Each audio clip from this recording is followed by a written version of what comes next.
Hallelujah. ಅವಾಗಲೇ ಆತ ನಮಗೋಸ್ಕರ ಕಲ್ವಾರಿ ಶಿಲ್ವೆಯಲ್ಲಿ ಚೆಲ್ಲಿದಂತ ರಕ್ತ, ಆತನ ಪಟ್ಟಂತ ಪಾಡುಗಳಿಗೆ ಅದನ್ನ ಮರೆತು ದೇವ್ರು ಸಂತೋಷ ಪಡ್ತಾರೆ. ನನ್ನ ಮಗ, ನನ್ನ ಮಗಳು ನನಗೋಸ್ಕರ ಜೀವಿಸ್ತಾ ಇದ್ದಾರೆ, ಸಾಕ್ಷಿಯಾಗಿ ಜೀವಿಸ್ತಾ ಇದ್ದಾರೆ, ನನ್ನ ಬರಣಕ್ಕಾಗಿ ಜೀವಿಸ್ತಾ ಇದ್ದಾರೆ. ದೇವ್ರು ಸಂತೋಷ ಪಡುತ್ತಾರೆ. ಹಲ್ಲೆಲೂಯ. ಇಲ್ಲಾದ್ರೆ ಕಣ್ಣೀರಿನಿಂದ ನಮ್ಮನ್ನ ನೋಡುವ ಆತನಾಗಿದ್ದಾರೆ. ಹಲ್ಲೆಲೂಯ. ಅದರಿಂದ ನಾವು ಇನ್ನೂ ಭಯದಲ್ಲೂ, ಇನ್ನೂ ಭಕ್ತಿಯಲ್ಲೂ, ಇನ್ನೂ ಪರಿಶುದ್ಧತೆಯಲ್ಲೂ ದೇವರ ಮಹಿಮೆಗಾಗಿ, ಆತನ ಘನತೆಗಾಗಿ ನಾವು ಜೀವಿಸುವರಾಗಿ ಕಾಣಲ್ಪಡೋಣ. ಹಲ್ಲೆಲೂಯ. ಒಂದು ವಾಕ್ಯ ಕೀರ್ತನೆಯಲ್ಲಿ ಓದಂತ ಕೀರ್ತನೆ ಭಾಗದಲ್ಲಿ 12ನೇ ವಾಕ್ಯವನ್ನ ನಾವು ಮತ್ತೊಂದು ಆವರ್ತಿ ಓದ್ತು. ಕರ್ತನೇ, ನನ್ನ ಪ್ರಾರ್ಥನೆಯನ್ನು ಲಾಲಿಸು, ನನ್ನ ಮೊರೆಗೆ ಕಿವಿಗೊಡು, ನನ್ನ ಕಣ್ಣೀರನ್ನು ನೋಡು, ಸುಮ್ಮನಿರಬೇಡ. ನನ್ನ ಪೂರ್ವಿಕರಂತೆ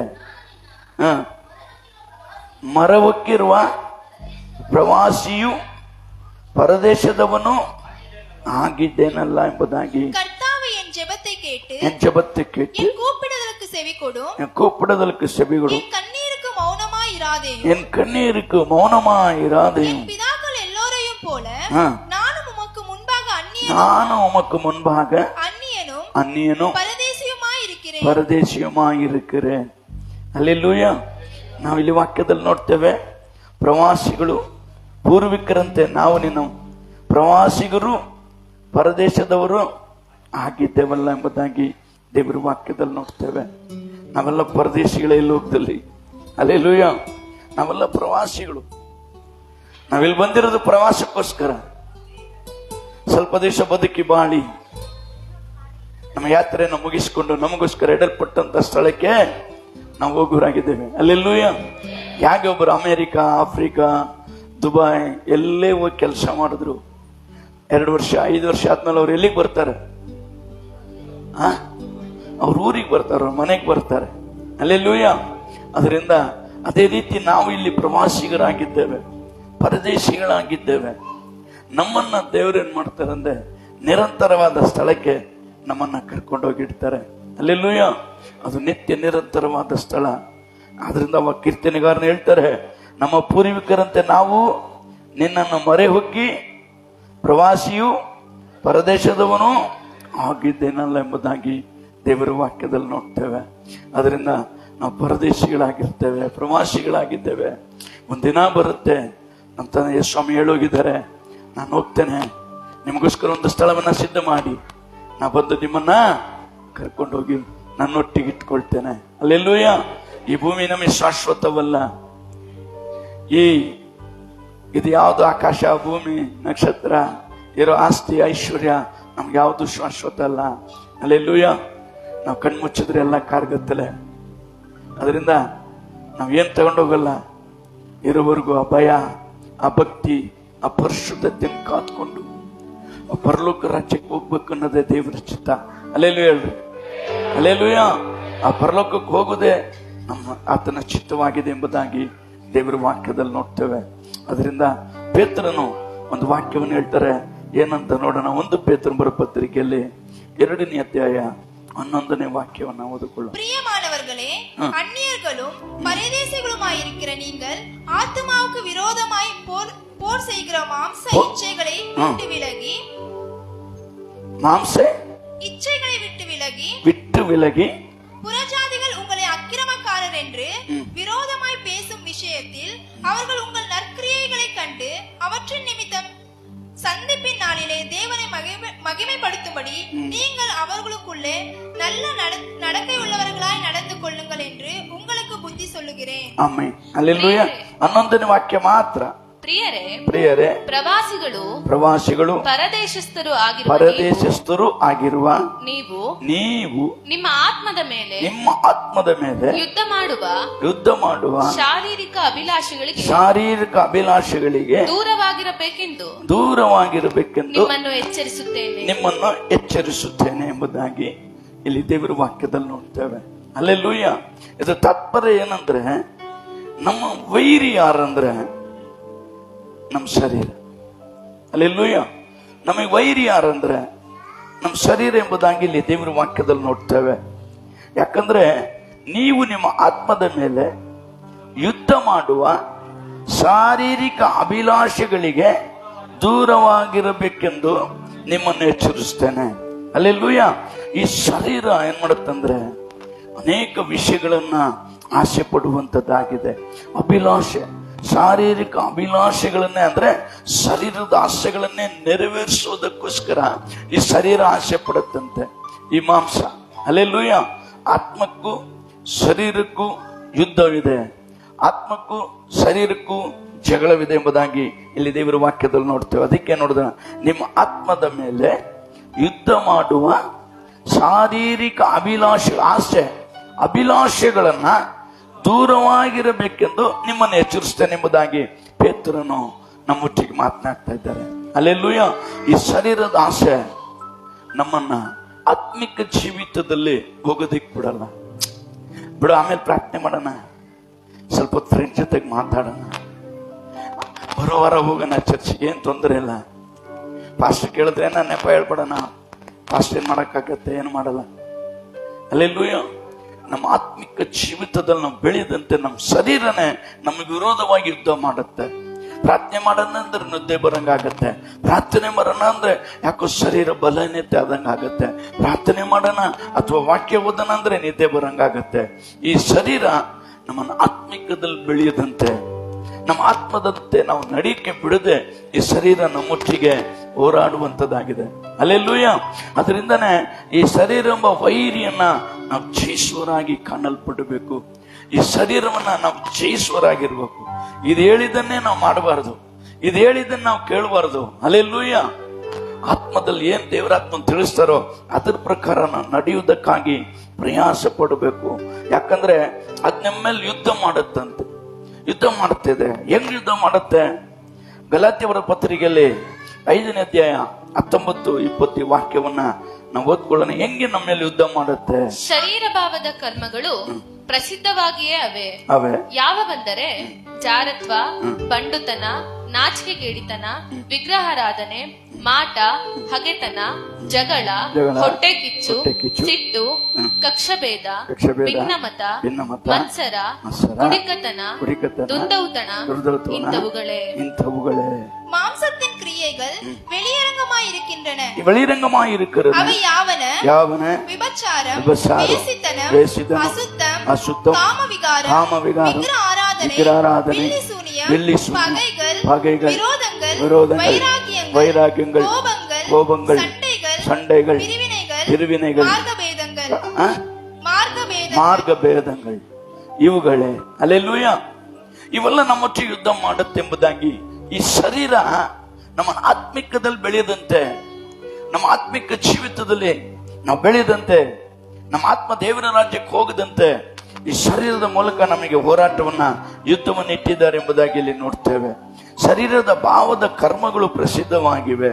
ಅವು ಯಾವುವು ಅಂದರೆ, ಹಲ್ಲೆಲೂಯ, ಮೊನ್ನೆ ಆವಾಗಲೇ ನಾವು ಪ್ರಾರ್ಥನೆ ಮಾಡೋದಲ್ಲ, ಪ್ರಿನ್ಸಿಪಲ್ಲು, ಮಾಸ್ಟರ್ಗಳು, ಡಾಕ್ಟರ್ಗಳು, ಮುದುಕರು, ಯೌವನಸ್ಥರು, ಹಲ್ಲೆಲೂಯ, ಅವರೆಲ್ಲ ಏನ್ ಮಾಡ್ತಾರಂತೆ? ಜಾರತ್ವ ಅಂದ್ರೆ ವಿಚಾರ, ಅತ್ಯಾಚಾರ ಮಾಡೋರಾಗಿದ್ದೇವೆ. ಹಲ್ಲೆಲೂಯ. ಜಾರತ್ವ. ಎರಡನೇದಾಗಿ ಬಂಡುತನ. ಎಷ್ಟಾದ್ರೂ ವಾಕ್ಯ ಹೇಳು, ಎಷ್ಟಾದ್ರೂ ವಾಕ್ಯವನ್ನ ಕೇಳು, ಆ ಬಂಡುತನ ಮಾತ್ರ ನಮ್ಮನ್ನು ಬಿಟ್ಟು ಹೋಗೋದೇ ಇಲ್ಲ. ಹಲ್ಲೆಲೂಯ ಹೇಳ್ರಿ. ಬಂಡುತನ ಬಿಟ್ಟು ಹೋಗತ್ತಾ? ನಾವು ಬಂಡರಾಗಿ ಇರ್ತೀವಿ.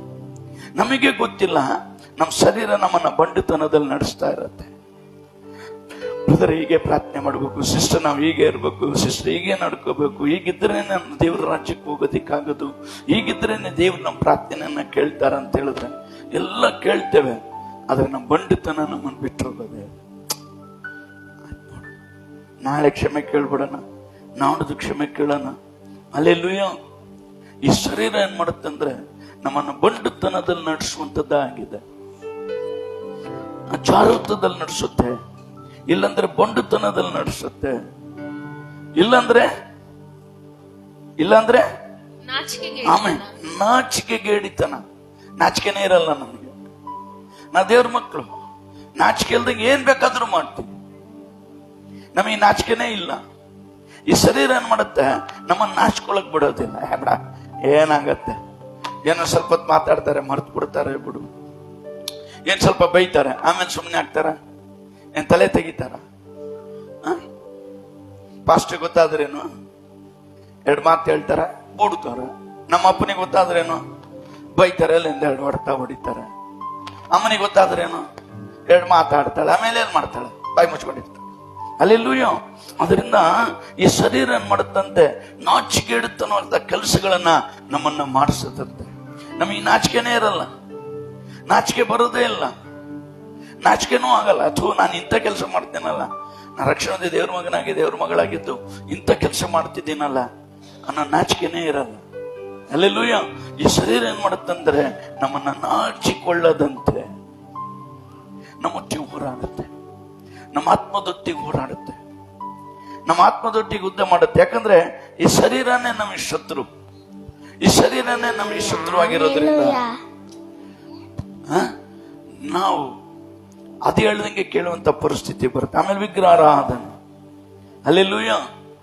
ವಿಗ್ರಹಾರಾಧನೆ, ದೇವ್ರ ಮಾತನ್ನ ಕೇಳದೆ ಹೋದ್ರೆ ವಿಗ್ರಹಾರಾಧನೆಗೆ ಸಮಾನರೆಂಬುದಾಗಿ ದೇವರ ವಾಕ್ಯದಲ್ಲಿ ಭಕ್ತಿಯಿಂದ ನಡೆದೇ ಹೋದ್ರೆ ಅದು ಮಾಟ ಮಂತ್ರಕ್ಕೆ ಸಮಾನವಾಗಿದ್ದಂತ ಸೌಲನಿಗೆ ದೇವರು ಹೇಳುವಂತ ಮಾತನ್ನ ನಾವು ದೇವ್ರ ವಾಕ್ಯದಲ್ಲಿ ನೋಡ್ತೇವೆ. ಅಲ್ಲೆಲ್ಲೂಯ್ಯ. ಯಜ್ಞ ಹೋಮಗಳಿಗಿಂತ ಮಾತು ಕೇಳುವುದು ಉತ್ತಮ. ಅಲ್ಲೆಲ್ಲೂಯ್ಯ. ಹಠಮಾರಿತನ, ಅವಿದ್ಯತೆ ಯಜ್ಞ ಹೋಮಗಳಿಗೆ ಸಮಾನ. ಅದರಿಂದ ನಮ್ಮನ್ನು ಏನ್ ಮಾಡುತ್ತಂದ್ರೆ ಅಲ್ಲೆಲ್ಲೂಯ್ಯ, ಶರೀರ ವಿಗ್ರಹಾರಾಧನೆ ರೂಪದಲ್ಲಿ ಅವಿದ್ಯತೆಯನ್ನ ತರುತ್ತೆ.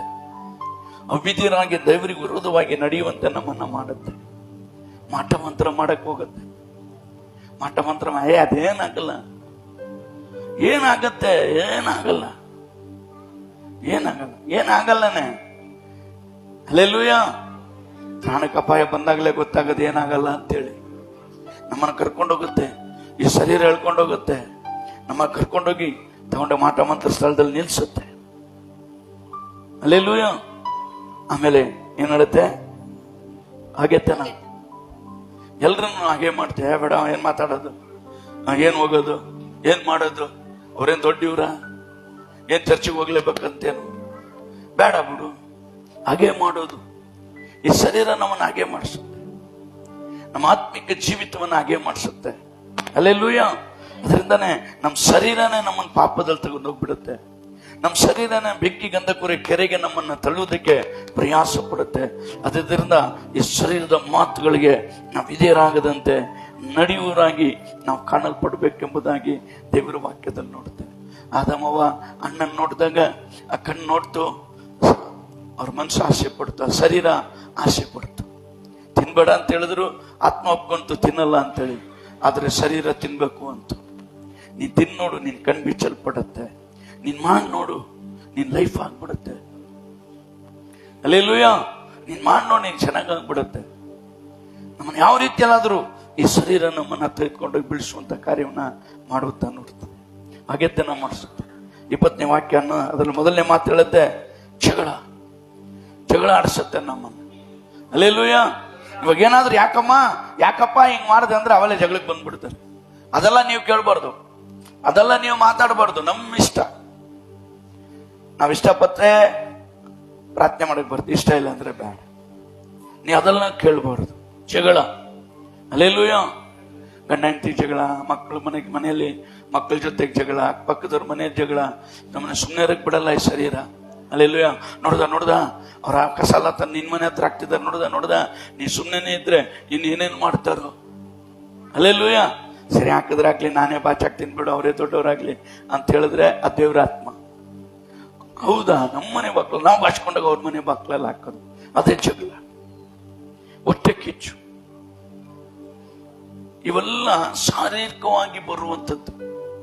ಅವ್ರನ್ನ ನನಗಿಂತ ಚೆನ್ನಾಗಾಗ್ಬಿಟ್ರು, ನನಗಿಂತ ಚೆನ್ನಾಗಿದ್ದಾರೆ, ಹೊಟ್ಟೆ ಕಿಚ್ಚು. ಅಲ್ಲೆಲ್ಲೂಯ್ಯ.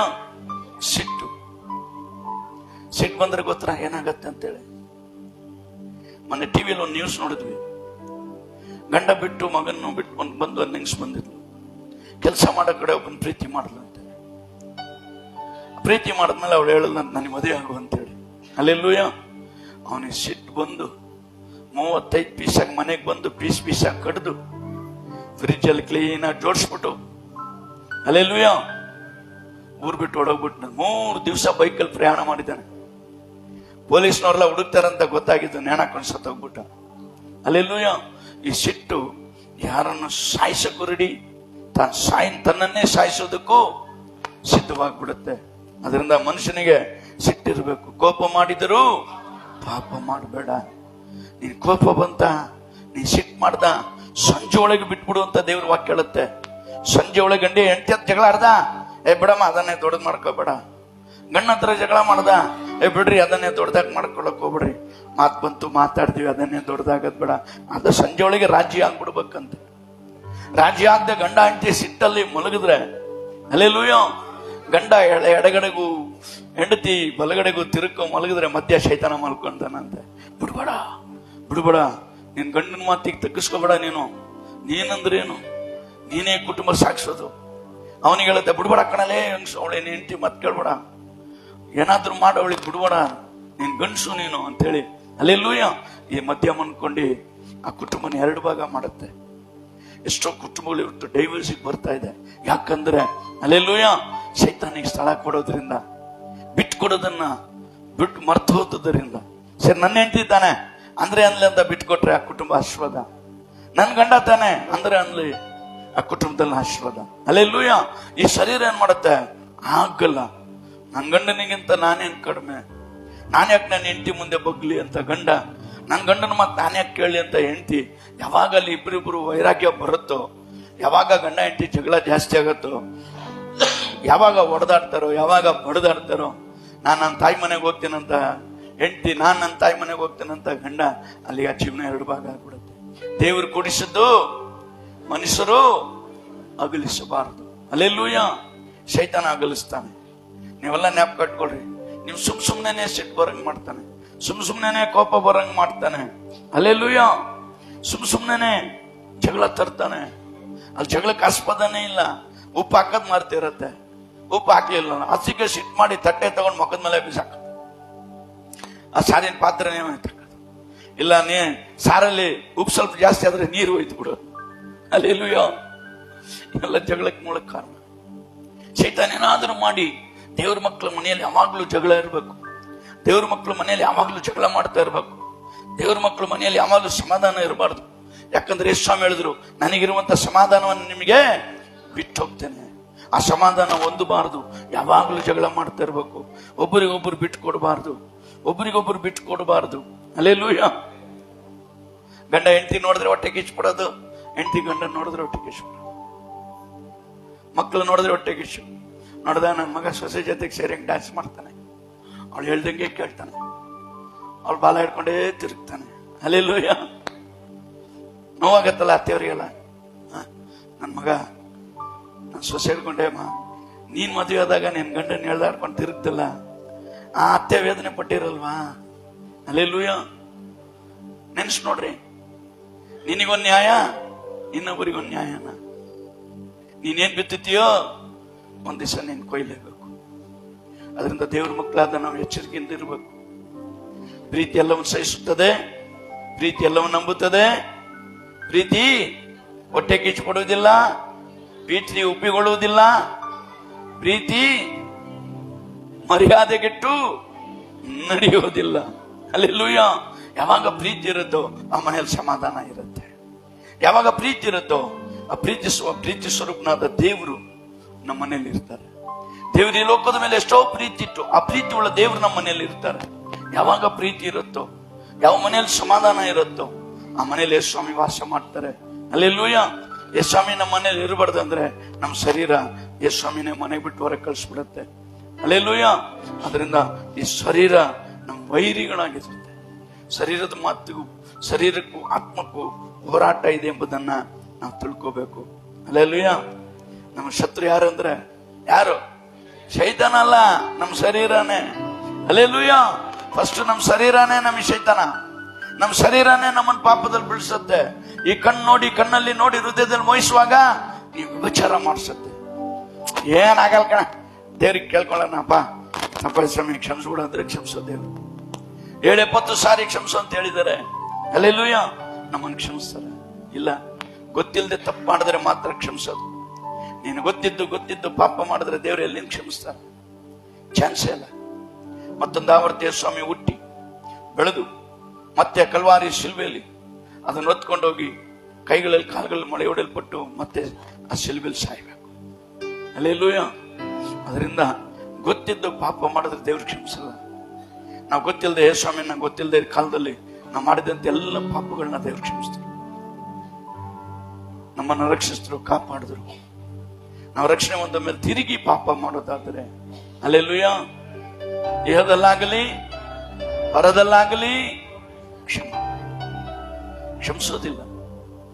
ದೇವ್ರ ವಾಕ್ಯ ಎಚ್ಚರಪಡಿಸಿದೆ, ದೇವ್ರ ವಾಕ್ಯ ನಮಗೆ ತಿಳಿಸ್ತಾ ಇದೆ. ಅದರಿಂದ ನಮ್ಮ ವೈರ್ಯಾದ ಈ ಶರೀರಕ್ಕೆ ನಮ್ಮ ಸ್ವಾಧೀನದಲ್ಲಿ ಇಟ್ಕೊಡ್ಬೇಕು. ಇದು ಹೇಳ್ದಂಗೆಲ್ಲ ಕೇಳೋದ್ ಬೇಡ. ಹಲ್ಲೆಲೂಯಾ ಹೇಳ್ರಿ. ಶರೀರ ಹೇಳೋದೆಲ್ಲ ನಾವು ಕೇಳೋದ್ ಬೇಡ. ಸಿಟ್ಟು ಬರ್ಸುತ್ತೆ. ಹಲ್ಲೆಲೂಯಾ. ಕಕ್ಷೆ ಭೇದ, ಹಲ್ಲೆಲೂಯಾ. ಭಿನ್ನಮತ, ನಮ್ಮ ಜಾತಿ ಬೇರೆ ಅವ್ರ ಜಾತಿ ಬೇರೆ. ನಾವು ರಕ್ಷಣೆ ಹೊಂದಿದ್ದೀವಿ, ಯೇಸುವಿನ ರಕ್ತದಲ್ಲಿ ತೊಳೆಯಲ್ಪಟ್ಟವ್ರು ನಾವೆಲ್ಲ ಒಂದೇ. ಹಲ್ಲೆಲೂಯಾ. ನಮ್ಮೊಳಗೆ ಏನ್ ಬರಬಾರ್ದಂತೆ? ಕಕ್ಷೆ ಭೇದ ಇರಬಾರದು, ಭಿನ್ನಮತ ಇರಬಾರದು. ಅವ್ರ ಕೆಳ ಜಾತಿ ಮೇಲ್ ಜಾತಿ. ಯೇಸು ಸ್ವಾಮಿ ಹತ್ರ ಯಾವ ಜಾತಿ ಇಲ್ಲ, ಒಂದೇ ಜಾತಿ, ಹೆಣ್ ಜಾತಿ ಗಂಡ್ ಜಾತಿ. ದೇವ್ರು ಸೃಷ್ಟಿ ಮಾಡಿದೆ ಒಂದು ಹೆಣ್ಣನ್ನ ಒಂದು ಗಂಡನ್ನ. ಫಸ್ಟ್ ಗಂಡನ್ ಸೃಷ್ಟಿ ಮಾಡಿದ್ರು, ಆ ಎಲುಬಿನಿಂದ ಹೆಣ್ಣನ್ನ ಸೃಷ್ಟಿ ಮಾಡಿದ್ರು. ಎರಡು ಜಾತಿ ಬಿಟ್ರೆ ಬೇರೆ ಜಾತಿ ಇಲ್ಲ. ಹಲ್ಲೆಲೂಯಾ. ಮನುಷ್ಯರಾಗಿ ನಾವು ಮಾಡಿಕೊಂಡಂತ ಜಾತಿ, ಕುಲ, ಭಾಷೆ, ಜನಾಂಗ ಎಲ್ಲ ನಾವು ಮಾಡ್ಕೊಂಡಿದ್ವಿ. ಭಾಷೆ ಎಲ್ಲ ಹೆಂಗ್ ಬಂತಂದ್ರೆ ದೇವ್ರಿಗೆ ಹೋಗಿ ಒಂದು ದೊಡ್ಡ ಗೋಪುರವನ್ನ ಕಟ್ಟುವಾಗ ದೇವ್ರು ಇಳಿದು ಬಂದು ನೋಡಿದ್ರಂತೆ.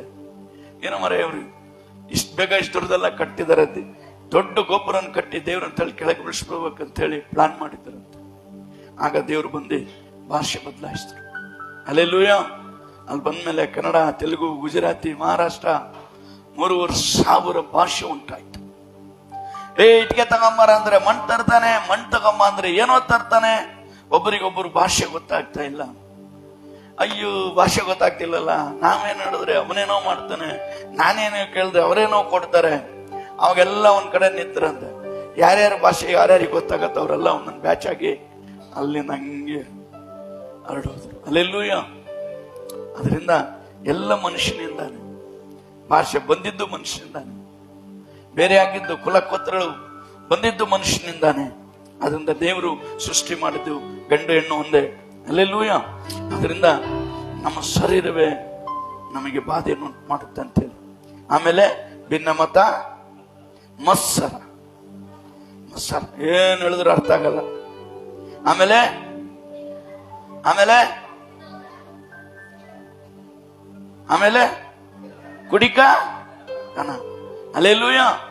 ವಿಶ್ವಾಸಿಗಳಿರ್ತೀವಿ, ಸಸ್ಪೆನ್ಸ್ ಯಾರಿಗೂ ಗೊತ್ತಿಲ್ಲದೆ ಕುಡಿದು ಬಿಡ್ತೀವಿ. ಶರೀರ ಕುಡಿಸುತ್ತೆ. ಆ ಕಲರ್ ನೋಡಿದ್ದು ಬೇಡ ಅನ್ನೋದು ಹೆಂಗೆ? ಕುಡಿದ್ಬಿಟ್ಟು ಕ್ಷಮೆ ಕೇಳ್ಕೊಂಬಿಡೋಣ. ಹಲ್ಲೆಲೂಯಾ. ಏನ್ ಮಾಡ್ಬಿಟ್ಟಿ?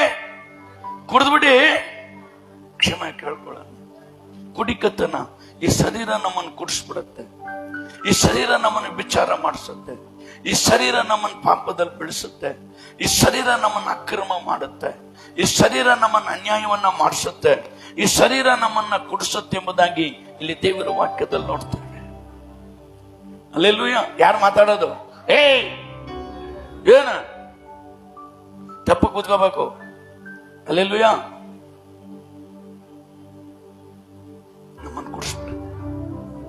ನಮ್ಮನ್ನು ಕುಡಿಸುತ್ತೆ. ತಪ್ಪಿಲ್ಲ ಅನ್ಸತ್ತೆ. ಏನ್ ತಪ್ಪಿಲ್ಲ. ಸ್ವಾಮಿನೇ ನೀರನ್ನ ದ್ರಾಕ್ಷರಸವಾಗಿ ಮಾಡಿಕೊಟ್ಟಿದ್ದಾರೆ, ಅವರೇ ಕುಡಿಯಕ್ಕೆ ಕೊಟ್ಟ ಮೇಲೆ ನಾವು ಕುಡಿದ್ರೆ ಏನ್ ತಪ್ಪಿಲ್ಲ ಅಂತ ಶೈತಾನ ಆಲೋಚನೆ ಕೊಡ್ತಾನೆ. ಹಲ್ಲೆಲೂಯಾ. ಆದಾಮವನು ಇದೇನ್ ತಿಂದ್ರೆ ನಿನ್ ಕಣ್ ಬಿಚ್ಚಲ್ಪಡುತ್ತೆ, ನೀನ್ ಇದು ಕುಡಿದ್ರೆ ನಿನ್ ಕಣ್ ಕೆಂಪಗಾಗತ್ತೆ, ನೀ ಇಲ್ಲದೆಲ್ಲ ಕಾಣ್ತೀಯ, ಹಂಗೆ ತೇಲ್ತಾ ಇರ್ತೀಯ. ಹಲ್ಲೆಲೂಯಾ. ಹೆಂಡತಿಗೆ ಹೊಡಿತೀಯ, ಮಕ್ಳಿಗೆ ಹೊಡಿತೀಯ, ಪಕ್ಕದಲ್ಲಿ ಜಗಳ ಮಾಡ್ತೀಯ, ಬೀದಿಯಲ್ಲಿ ಜಗಳ ಮಾಡ್ತೀಯ, ಎಲ್ಲಿ ಬಿದ್ದಿರ್ತೀಯ ಅಂತ ಗೊತ್ತಿರಲ್ಲ, ನಡು ಬೀದಿಲ್ ತಗೊಂಡು ಬೀಳ್ಸಿರುತ್ತೆ. ಹಲ್ಲೆಲೂಯಾ. ಇವು ಶಾರೀರಿಕವಾಗಿ ನಮ್ಮನ್ನ ದುರ್ದೌತಣ ಅಂತ ಏನಂತ ಮತ್ತೆ ಓದ್ರಿ, ಅದು ದುಂದೌತಣ, ಔತಣ. ಹಲ್ಲೆಲೂಯಾ. ಎಲ್ಲಿ ಏನ್ ಕೊಟ್ರೆ ತಿನ್ಬಿಡದೆ, ಎಲ್ಲಿ ಏನ್ ಕೊಟ್ರು ಸೋತ್ರ ಹಲ್ಲೆಲೂಯಾ ತಿನ್ಬಿಡ. ಯಾವ್ದೊಂದು ತಿನ್ಬೇಕು ಅದನ್ನೇ ತಿನ್ಬೇಕು, ಯಾವ್ದೊಂದು ತಿನ್ಬಾರ್ದು ಅದನ್ನು ತಿನ್ನದಂತೆ ದುಂದೌತನದಿಂದ ನಾವು ದೂರ ಇರ್ಬೇಕು. ತಮಿಳಲ್ಲಿ ಏನ್ ಹೇಳುತ್ತಮ್ಮ ಅದು? குடிகாரம் பக்கத்துல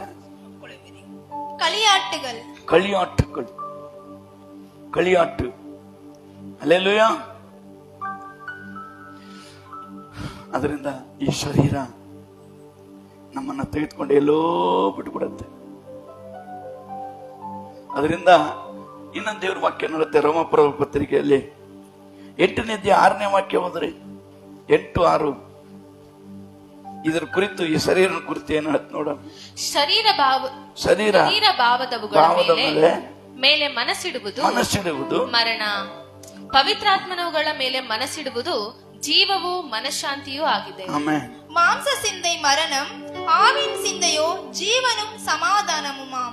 ಆಮೆನ್. ಹಲ್ಲೆಲೂಯಾ. ಶರೀರ ಭಾವಗಳ ಮೇಲೆ ಮನಸ್ಸಿಡುವುದು ಮರಣ ಅಂತ. ಈ ಶರೀರ ಆಸೆ ಪಡುತ್ತೆ. ಅದಕ್ಕೆ ಆದಮ ಅವನಿಗೆ ಹೇಳಿದ್ರು, ನೀವು ಈ ಹಣ್ಣನ್ನು ತಿಂದ್ರೆ ಸತ್ತು ಹೋಗ್ಬಿಡ್ತೀರಿ ಅಂತೇಳಿ. ಹಲ್ಲೆಲೂಯಾ. ಈ ಶರೀರ ಏನ್ ಮಾಡ್ತಂತ? ಆಸೆ ಪಡ್ತಂತೆ. ನೋಡುವುದಕ್ಕೆ ರಮವಾಗಿಯೂ ಕಾಣೋದಕ್ಕೆ ಚಂದವಾಗಿ ಇತ್ತು ಎಂಬುದಾಗಿ ತಿಳಿದು ನಾ ತೆಕ್ಕೊಂಡು ತಿಂದೆ ಅಂತ ಹೇಳ್ತಾರೆ. ಮರಣ ಬಂತು, ಅವ್ರ ಆತ್ಮ ಸತ್ತೋಯ್ತು, ಬರು ಶರೀರ ಇತ್ತು. ಹಲ್ಲೆಲೂಯಾ. ದೇವರು ಕೊಟ್ಟಂತ ಆತ್ಮ ಅವರಿಗೆ ಇಲ್ಲದೆ ಹೋಗಿತ್ತು. ಶರೀರದಲ್ಲಿ ಮಾತ್ರ ಅವ್ರು ಜೀವಿಸ್ತಾ ಇದ್ರು.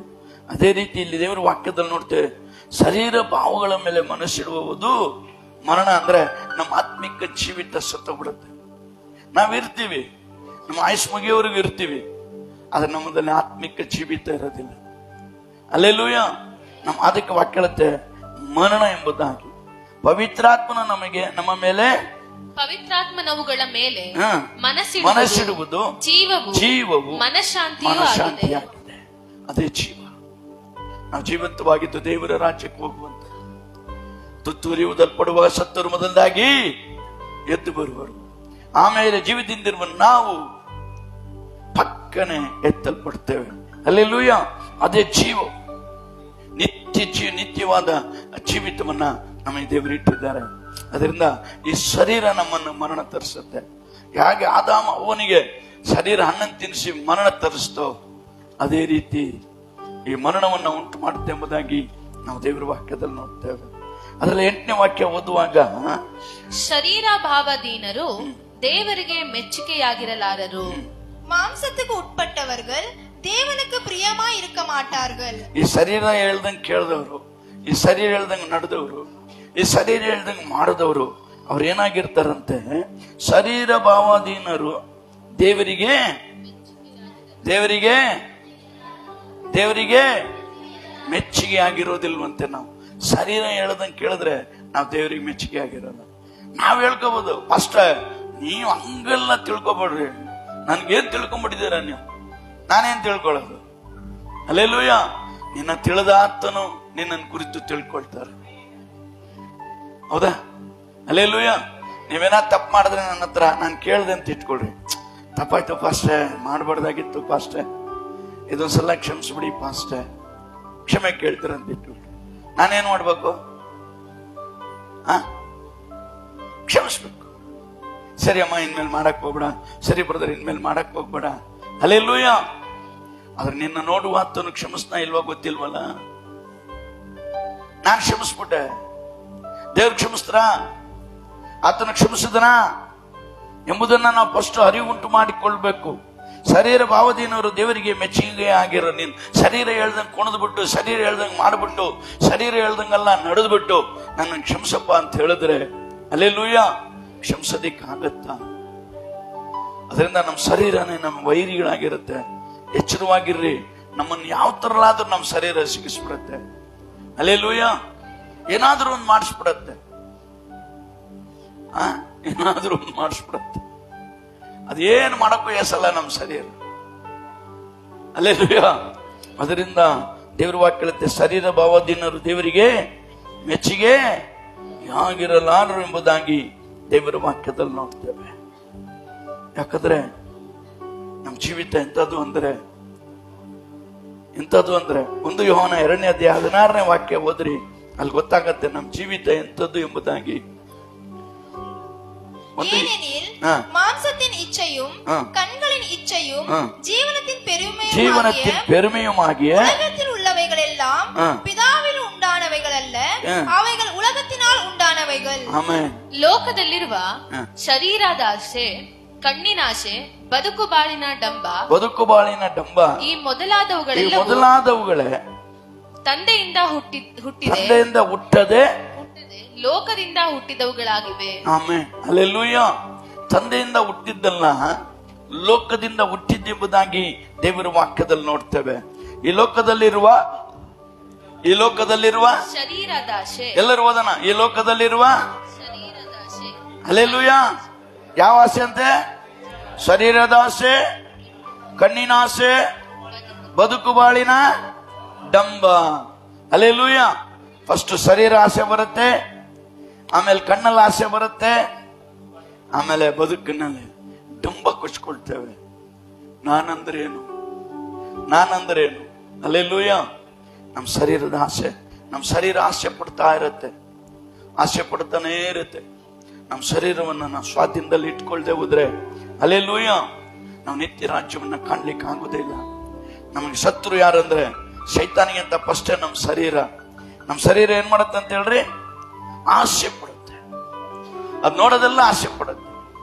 ಅದು ಬೇಕು, ಇದು ಬೇಕು, ಅದು ಬೇಕು, ಹಲ್ಲೆಲೂಯ, ಎಲ್ಲ ಬೇಕು ಅನ್ನತ್ತೆ. ಆಸೆ ಪಡುತ್ತೆ. ಇರೋದ್ರಲ್ಲಿ ತೃಪ್ತರಾಗಿರೋಣ ಅನ್ನೋದಿಲ್ಲ, ಇನ್ನೂ ಬೇಕು ಅನ್ನತ್ತೆ.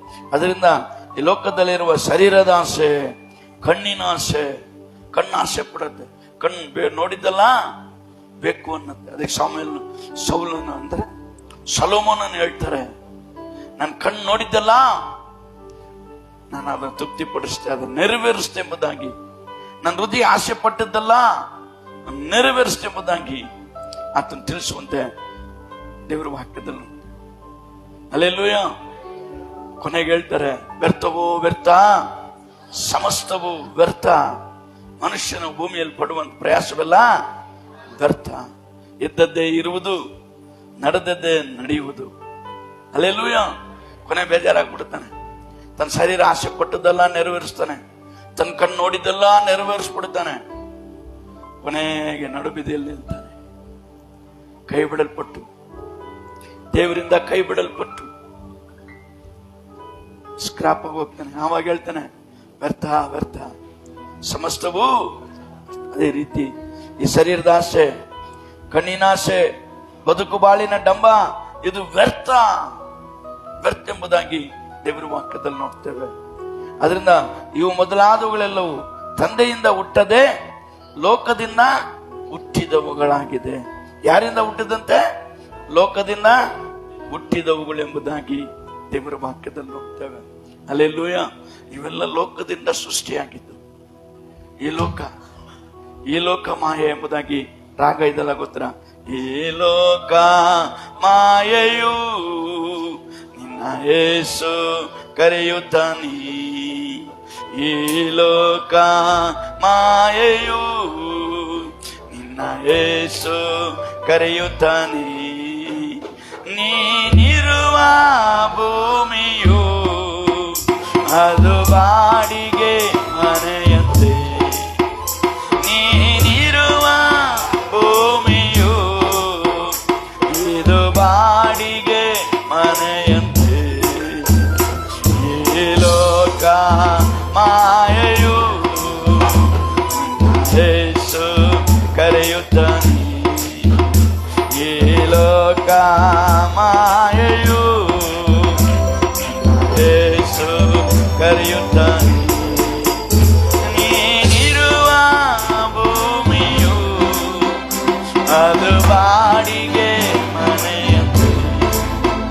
ನೀನಿರುವ ಭೂಮಿಯು ಅದು ಬಾಡಿಗೆ ಮನೆಯಂತೆ. ಈ ಲೋಕ ಮಾಯೆಯು ಯೇಸು ಕರೆಯುತ್ತಾನೆ. ಈ ಲೋಕ ಮಾಯೆಯು ಯೇಸು ಕರೆಯುತ್ತಾನೆ. ಆಮೆನ್. ಹಲ್ಲೆಲೂಯ. ಮನುಷ್ಯ ಏನೇನೋ ಆಸೆ ಪಡ್ತಾನೆ, ಏನೇನೋ ಆಸೆ ಪಡ್ತಾರೆ. ಎಂತೆಂತ ಫಿಲಂ ಸ್ಟಾರ್ಗಳೆಲ್ಲ ಅವನನ್ನ ಮದುವೆ ಆದ್ರೆ ಚೆನ್ನಾಗಿರುತ್ತೆ, ಇವಳನ್ನ ಮದುವೆ ಆದ್ರೆ ಚೆನ್ನಾಗಿರುತ್ತೆ, ಆಸೆ ಪಡ್ತಾರೆ, ಮದುವೆ ಮಾಡ್ಕೊಂತಾರೆ. 3 ವರ್ಷ 6 ವರ್ಷ 7ನೇ ವರ್ಷದಲ್ಲಿ ಡಿವೋರ್ಸ್ ಆಗ್ಬಿಟ್ಟಿರುತ್ತೆ. ಅಲ್ಲೆಲ್ಲೂಯ. ಆಸೆ ಎಲ್ಲ ನಿರ್ಬಲ, ಆಸೆ ಎಲ್ಲ ನಿರ್ಬಲ. ಎಷ್ಟು ಕುಟುಂಬಗಳು ಇವತ್ತು ನಡುಬೀದಿಯಲ್ಲಿ ನಿಲ್ತಾ ಇದೆ. ಶಾರೀರಿಕ ಆಸೆ, ಬದುಕು ಬಾಳಿನ ಡಂಬ. ಅಲ್ಲೆಲ್ಲೂಯ. ಈ ಡಂಬ ಕೊಚ್ಕೊಂಡು ಎಷ್ಟೋ ಕುಟುಂಬಗಳು ನಡುಬೀದಿಯಲ್ಲಿ ನಿಲ್ತಾ ಇದೆ. ಗಂಡ ಬೇರೆ ಹೆಂಡತಿ ಬೇರೆ ಅಂತೇಳಿ ಎಷ್ಟೋ ಮನೆಗಳು ಮುರಿದೋಗ್ತಾ ಇದೆ. ನಾನು ಅನ್ನೋದಕ್ಕೋಸ್ಕರ, ನನ್ನದು ಅನ್ನೋದಕ್ಕೋಸ್ಕರ ವಿಧೇಯತೆ ಇಲ್ಲ, ಭಯ ಇಲ್ಲ, ಭಕ್ತಿ ಇಲ್ಲ. ಶರೀರ ಹೆಂಗಳುತ್ತೋ ಹಂಗೆ ಕುಣಿಯೋದು, ಶರೀರ ಹೆಂಗಳುತ್ತೋ ಹಂಗೆ ಡ್ಯಾನ್ಸ್ ಮಾಡೋದು. ಅದಕ್ಕೆ ವಾಕ್ಯ ಹೇಳುತ್ತೆ, ನಮ್ಮನ್ನು ಎಚ್ಚರಪಡಿಸ್ತದೆ. ಶರೀರದ ಆಸೆ, ಕಣ್ಣಿನ ಆಸೆ, ಬದುಕು ಬಾಳಿನ ಡಂಬವನ್ನ ಬಿಟ್ಟು ದೇವರಿಗೆ ಮಹಿಮೆ ಉಳ್ಳವರಾಗಿ, ಆತನಿಗೆ ಘನತೆ ಉಳ್ಳವರಾಗಿ ನಾವು ಜೀವಿಸುವರಾಗಿ ಕಾಣಲ್ಪಡಬೇಕು. ಅದರಿಂದ ನಮ್ಮ ಶರೀರನೇ ನಮಗೆ ಶತ್ರುವಾಗಿ ಮಾರ್ಪಡದಂತೆ, ಅಲ್ಲೆಲ್ಲೂಯ, ನಮ್ಮ ಶರೀರವನ್ನು ನಮ್ಮ ಸ್ವಾಧೀನದಲ್ಲಿ ಇಟ್ಕೊಳ್ಬೇಕಂತ. ಆತ್ಮವನ್ನು ಸ್ವಾಧೀನಪಡಿಸಿದವನು ಗೋಡೆ ಬಿದ್ದ ಹಾಳೂರಿಗೆ ಸಮಾನ. ಅದರಿಂದ ನಮ್ಮ ಶರೀರ ನಮ್ಮ ಸ್ವಾಧೀನದಲ್ಲಿ ಇಟ್ಕೋಬೇಕು. ನಮ್ಮನ್ನು ಎಳೆದುಕೊಂಡು ಎಲ್ಲಾದ್ರೂ ಸಿಗಿಸ್ಬಿಡತ್ತೆ, ಏನಾದ್ರೂ ಒಂದರಲ್ಲಿ ಸಿಗಿಸ್ಬಿಡತ್ತೆ. ದೇವರ ಆಶೀರ್ವಾದ, ದೇವರ ಮಹಿಮೆ, ದೇವರ ಕೃಪೆಯನ್ನ ಕಳ್ಕೊಂಡು ನಾವು ಸುಮ್ಮನೆ ನಿಲ್ಬೇಕಾಗತ್ತೆ. ಅಲ್ಲೆಲ್ಲೂಯ. ಅದರಿಂದ ನಾವು ಬಹಳ ಎಚ್ಚರಿಕೆಯಿಂದ ಕಡೆಯದೇ ಒಂದೇ ಒಂದು ವಾಕ್ಯ ಓದಿ ನಾನು ಮುಗಿಸ್ತೇನೆ. ಗಲಾತ್ಯರ ಪತ್ರಿಕೆಯಲ್ಲಿ 5ನೇ ಅಧ್ಯಾಯ 24ನೇ ವಾಕ್ಯ ಓದೋಣ. ಕ್ರಿಸ್ತ ಯೇಸುವಿನವರು ತಮ್ಮ ಶರೀರ ಭಾವವನ್ನು ಅದರ ವಿಷಯಾಭಿಲಾಷೆಗಳನ್ನು ಸ್ವಾಯಿಚ್ಛಾಭಿಲಾಷೆಗಳ ಸಹಿತ ಶಿಲುಬೆಗೆ ಹಾಕಿದವರು. கிறிஸ்து உடையவர்கள் தங்கள் மாம்சத்தையும் தன் மாம்சத்தையும் அதன் ஆசை இச்சைகளையும் சிலுவையில் ಅರೆಂದಿರುக்கிறார்கள். அல்லேலூயா. ನೋಡ್ರಿ, ಕ್ರಿಸ್ತ ಯೇಸುವಿನವರು ಅಂದ್ರೆ ದೇವರ ಮಕ್ಕಳಾದ ನಾವು ತಮ್ಮ ಶರೀರದ ಭಾವವನ್ನು, ಅದರ ಆಸೆ ಅಭಿಲಾಷೆಗಳನ್ನು, ಸ್ವಚ್ಛಾಭಿಲಾಷೆಗಳನ್ನು ಸಹಿತವಾಗಿ, ಅಲ್ಲೆಲ್ಲೂಯ, ನಾವೆಲ್ಲ ಎಲ್ಲ ಹಾಕ್ಬಿಟ್ಟಿದ್ದೀವಿ, ಶಿಲ್ವೆಗೆ ಹಾಕ್ಬಿಟ್ಟಿದ್ದೀವಿ. ನಮ್ಮ ಆಸೆ ಎಲ್ಲ ಶಿಲ್ವೆ. ಅಲ್ಲೆಲ್ಲೂಯ. ಒಂದೇ ಒಂದು ಆಸೆ, ನನಗೊಂದು ಆಸೆ. ಅಲ್ಲೆಲ್ಲೂಯ. ಯೇಸು ಜೊತೆಗೆ ಬಾಳ್ಬೇಕು ಅಂತ ನಮ್ಮ ಆಸೆ ಅಭಿಲಾಷೆಗಳೆಲ್ಲ ನಾವು ಜಡಿಲ್ಪಟ್ಟಿದ್ದೇವೆ, ಶಿಲುಬೆಗೆ ಜಡಿದಿದ್ದೇವೆ. ಅದರಿಂದ ಶರೀರದ ಆಸೆ, ಬದುಕಿನ ಬಾಳ ಡಂಬವಿಲ್ಲದೆ, ಹಲ್ಲೆಲೂಯ, ಅದನ್ನೆಲ್ಲ ಡಂಬ, ಬದುಕು ಬಾಳು, ಅಹಂಭಾವ, ಅಹಂಕಾರ, ನಾನು, ನನ್ನದು ಎಲ್ಲವನ್ನ ಶಿಲುಬೆಯಲ್ಲಿ ಜಡಿಯಲ್ಪಟ್ಟು ಹೊಸಬರಾಗಿ ನಡ್ಕೊಳ್ಳುವಂತೆ. ಹಲ್ಲೆಲೂಯ. ಹಳೆಯದೆಲ್ಲ ಹೋಯ್ತು, ಎಲ್ಲ ನೂತನವಾಯ್ತು ಅಂತೇಳಿ ಹೊಸಬರಾಗಿ ವಾಕ್ಯದಂತೆ, ದೇವರ ಚಿತ್ತದಂತೆ ನಡೆಯುವವರಾಗಿ ಕಾಣಲ್ಪಟ್ಟು ಆ ನಿತ್ಯ ನಿತ್ಯ ರಾಜ್ಯಕ್ಕೆ ನಾವು ಸೇರುವವರಾಗಿರೋಣ. ಹಲ್ಲೆಲೂಯ. ಅದರಿಂದ ಈ ಶರೀರ ನಮ್ಮ ವೈರಿಯಾಗಿದೆ. ಈ ಶರೀರ ನಮ್ಮನ್ನ ಎಲ್ಲೋ ತಗೊಂಡೋಗಿ ನಿಲ್ಲಿಸ್ಬಿಡುತ್ತೆ, ಎಲ್ಲೋ ತಗೊಂಡೋಗಿ ಬಿಟ್ಬಿಡುತ್ತೆ ನಮ್ಮನ್ನ. ಅದರಿಂದ ನಾವು ಎಚ್ಚರ ವಹಿಸಬೇಕು. ನಮ್ಮ ಶರೀರವನ್ನ, ಹಲ್ಲೆಲೂಯ, ಅದರ ಆಸೆ ಅಭಿಲಾಷೆಗಳನ್ನ ನೆರವೇರಿಸದೆ ಆತ್ಮಿಕ ಆಸೆ ಅಭಿಲಾಷೆಗಳನ್ನ ನೆರವೇರಿಸುವರಾಗಿ ಕಾಣಲ್ಪಟ್ಟು ದೇವರ ಮಹಿಮೆಗಾಗಿ, ಘನತೆಗಾಗಿ ನಾವು ಜೀವಿಸುವರಾಗಿರೋಣ. ದೇವರ ವಾಕ್ಯವನ್ನು ಆಶ್ರಯಿಸಲಿ.